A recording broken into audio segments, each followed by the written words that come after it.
प्रत्येकजण आपलं जे घर आहे ते घराला अगदी सुंदर ठेवत असतं.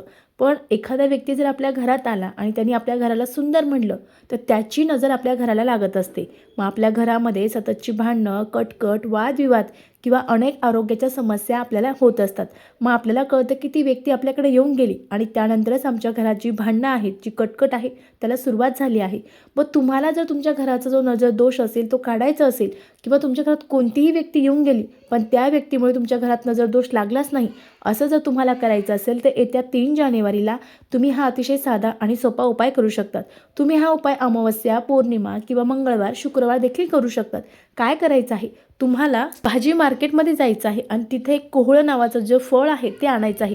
आता तुम्हा सर्वांना कोहळं माहीत असणार आहे. मग कोहळं तुम्हाला आदल्या दिवशी आणायचं आहे. आता जिथे जिथे तुम्हाला हे कोहळ भेटेल ते कोहळ घरी आणायचं आहे, देवाजवळ ठेवायचं आहे पाटावर. त्याच्यावर तुम्हाला ओम काढायचा आहे, स्वस्तिक काढायचे आहे आणि देवासमोर दिवा लावायचा आहे आणि त्यानंतर अमावस्येच्या दिवशी किंवा पौर्णिमेच्या दिवशी पौर्णिमा सुरू असेल किंवा अमावस्या सुरू असेल त्यावेळेस तुम्हाला ते मुख्य दरवाजावर टांगून द्यायचं आहे.